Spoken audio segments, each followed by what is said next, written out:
Olá, sejam todos bem-vindos. Eu sou o professor Wesley Barbosa e no vídeo de hoje eu vou falar sobre as divisões da gramática, ou seja, aquelas áreas de estudo dentro de uma gramática, dentro de um livro, a morfologia, a sintaxe. Bom, o que são elas? O que elas estudam? Eu ainda não tinha um vídeo específico falando disso aqui no canal. E aí, eu preparando outro vídeo em que eu vou falar sobre como escolher uma boa gramática de acordo com suas necessidades, com seus objetivos. Eu estava preparando este vídeo que vai ser publicado aqui em breve, tá? Agora no mês de junho, provavelmente. Me dei conta de que ao longo do vídeo eu falaria nessas áreas da gramática. Eu ainda não tinha um vídeo aqui para direcionar vocês, alguém que por acaso ainda não as conhecesse, não soubesse ao certo para que elas servem, para esse vídeo, né? Fica, como sempre, o meu convite para que você que se interessa por vídeos assim, que se interessa pelo campo dos estudos da linguagem, a área de letras de um modo geral, a literatura também, enfim, que se inscreva no canal e ative o sininho das notificações para que você sempre seja informado quando novos vídeos forem publicados. Além disso, não deixe de curtir o vídeo, pois esta é uma forma de você mostrar que está gostando do meu trabalho. Então bora lá! Bom, a gramática não é uma coisa só. Por mais que entendamos que, assim, a linguagem funciona como uma unidade e que nos comunicamos através dessa unidade, é prática comum entre os estudiosos separar as formas de realização linguística em áreas distintas para tanto didatizar um pouco a abordagem, quanto também para que em cada área o estudioso se dedique a um elemento específico. Vocês vão ver que cada uma desses ramos da gramática vai se dedicar a um aspecto específico da linguagem.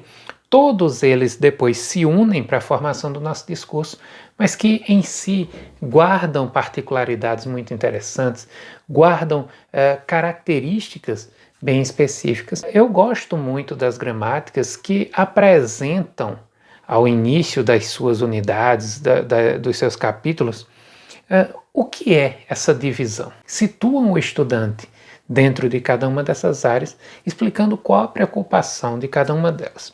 Eu vou utilizar aqui como base principal para este vídeo a gramática de Segala, que eu acho que é uma das melhores nesse sentido, porque ele já começa na própria introdução falando sobre as divisões da gramática. Ele aqui faz uma divisão em 5 partes, existem gramáticos que fazem em 3, em 4, às vezes até mais, depende muito da abordagem, tá?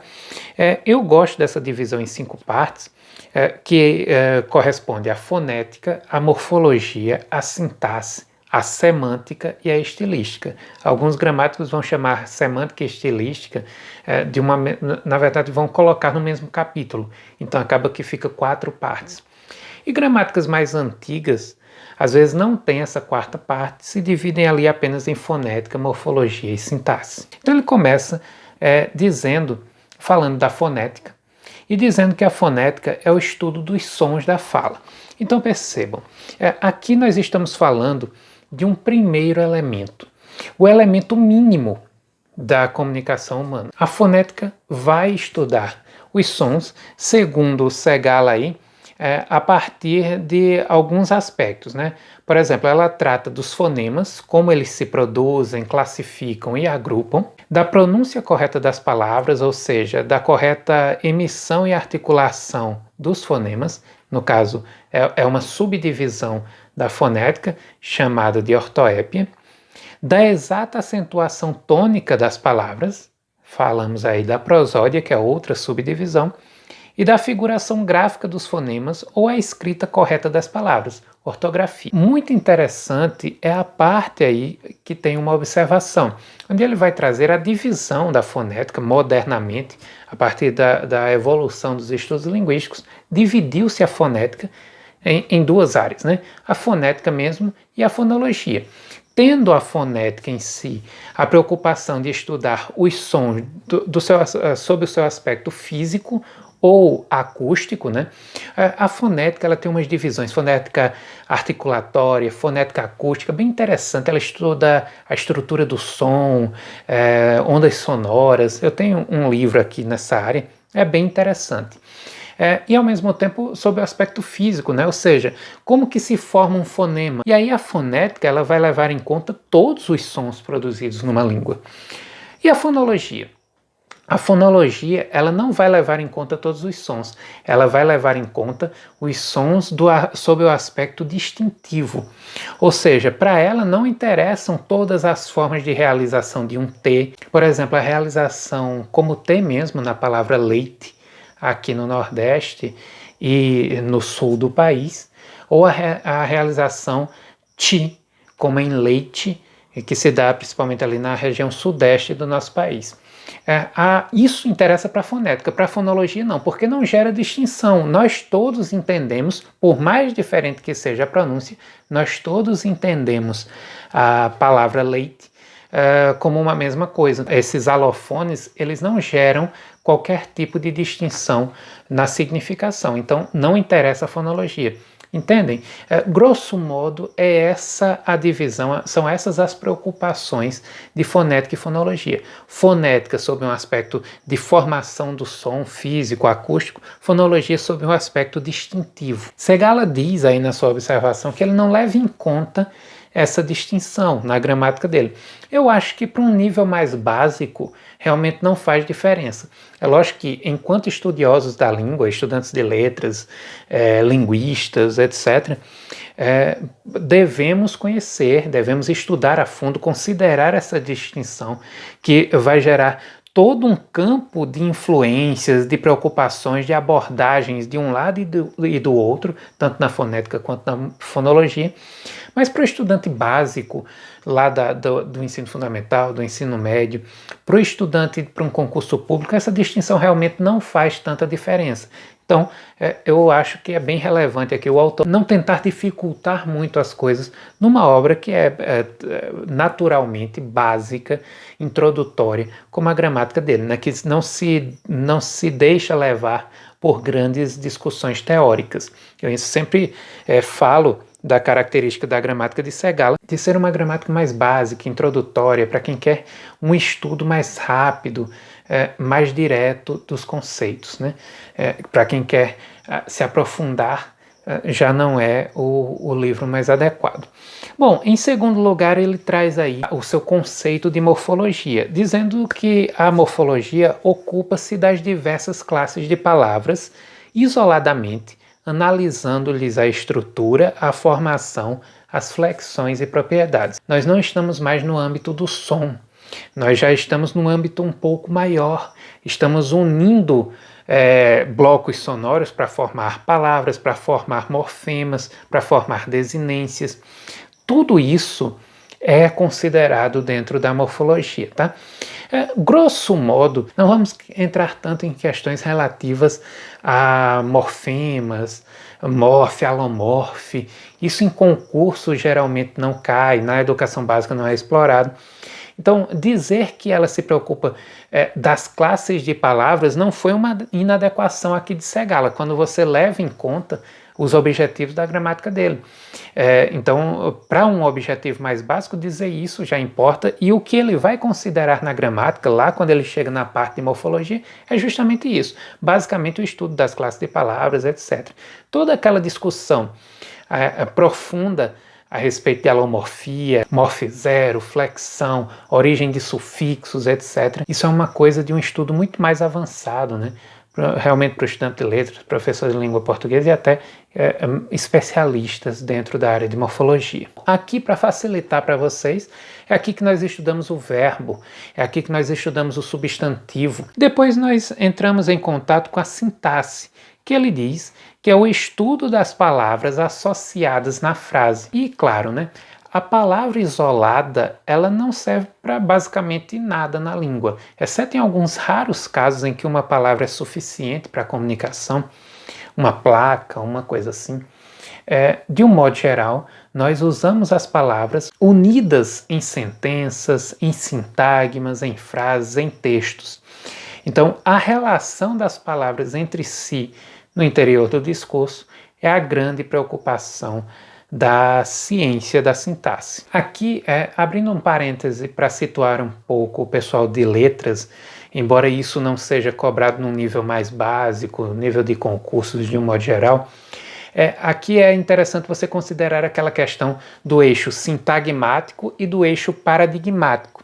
Fonética e morfologia estariam para o eixo paradigmático, ou seja, uma mudança de fonema, numa palavra como bala, você mudar o primeiro fonema por M e formar mala, você está aqui, olha, no conjunto de elementos que estavam alinhados ali, relacionados entre si, você faz uma mudança em um deles, ocupando o lugar em que um estava anteriormente, entra outro, e assim muda-se a significação. Do mesmo modo, quando se muda palavras, né, como por exemplo, a bala está perdida e a mala foi achada. Continuam 4 espacinhos aqui de palavras ocupadas nessa sentença. O que ocorre, porém, é que nós mudamos palavras, mudamos elementos também aqui em cada espaço desse, e com isso modificamos o sentido da frase, do discurso aí proferido. Percebam que essas mudanças que fizemos, tirando um elemento de um lugar e colocando outro naquele mesmo lugar, diz respeito ao eixo paradigmático, enquanto que o eixo sintagmático, ele se preocupa com as relações entre si. Percebem por que nós dizemos que a morfologia, por exemplo, estuda as palavras isoladas? Porque ela pensa a palavra enquanto passível de ocupar um determinado ponto. Ela não necessariamente olha para as outras ao redor. Ela olha para aquele ponto. É como se ela olhasse para uma cadeira numa sala e se preocupasse com aquilo ali. Claro que dificilmente isso ocorre assim tão isoladamente. Insistimos nesse isolamento apenas de um ponto de vista didático, né? Mas inclusive uma área da gramática que nem todas as gramáticas exploram é a morfossintaxe, que já é a ciência que estuda palavras e suas relações entre si de uma vez só.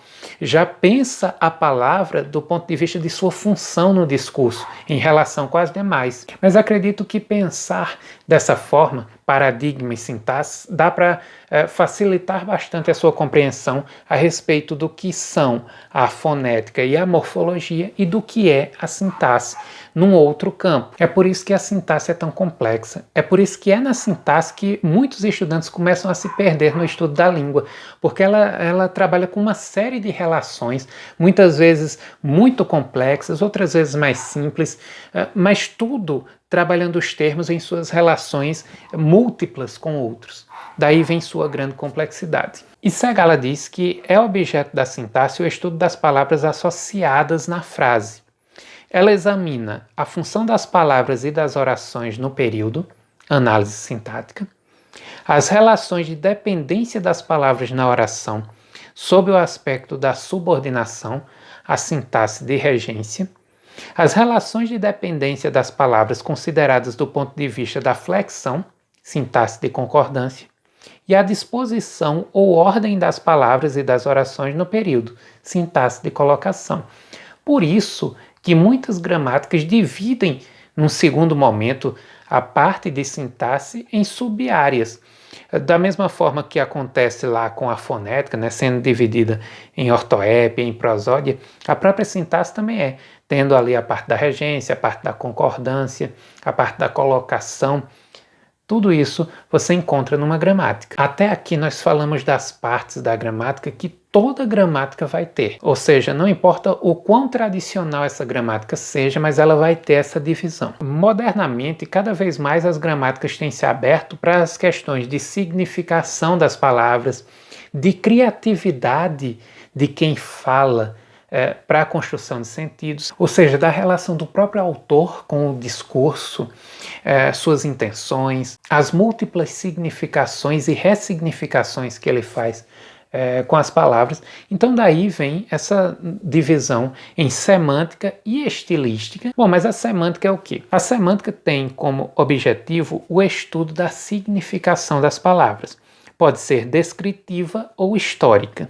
A semântica descritiva estuda a significação atual das palavras, ou seja, num dado momento. Ela tem uma preocupação sincrônica, tá? Ela estuda essa significação num recorte, por exemplo, no recorte atual, na nossa sociedade, qual a significação de tal termo, qual o sentido de tal utilização.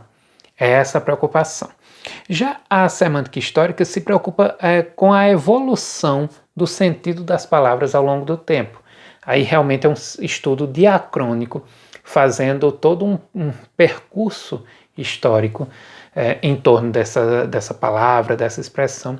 E aí ele diz que a gramática normativa não se preocupa com esse segundo método de abordagem, né? Por mais que ele seja relevante, mas não é o objetivo da gramática normativa se preocupar com ele. Por fim, nós temos a estilística, que trata essencialmente do estilo. O estilo tem muito a ver com a subjetividade de quem fala. É lógico que aqui nós estamos falando da estilística de um ponto de vista gramatical. Existe a estilística literária, é todo um mundo à parte, tá? Dentro da gramática, a estilística seria essa ciência que se preocupa com os diversos processos expressivos próprios para sugestionar, despertar o sentimento estético e a emoção. Então vejam, nós saímos lá da estrutura quando nós estávamos na fonética, na morfologia, uma estrutura bem específica dentro de um determinado elemento que era visto isoladamente. Depois ele passou a ser relacionado com outros termos, ainda dentro da estrutura do texto, mas se relacionando com outros termos, outras palavras, outras expressões, outros sintagmas. E agora nós já vamos muito mais além, pensando aqui na emoção, nos objetivos estéticos. Então vejam que foi um grande contínuo que foi estabelecido, que foi traçado nesse estudo da linguagem. E ele continua dizendo que esses processos resumem-se no que chamamos de figuras de linguagem, as famosas figuras de linguagem que são estudadas nessa parte. Repito, algumas gramáticas vão chamar de semântica esse estudo, porque elas não fazem essa distinção entre semântica e estilística, mas Segala faz e eu acho importante fazer. A estilística, em outras palavras, ele continua, visa ao lado estético e emocional da atividade linguística, em oposição ao aspecto intelectivo científico. Bom, então vejam, aí estão as 5 partes da gramática, segundo Segala. Quando você entende essa preocupação, primeiro com o som, depois com os termos isoladamente, verificando sua estrutura, verificando sua formação, depois a relação entre eles, depois o sentido, depois as intencionalidades e a emotividade do falante.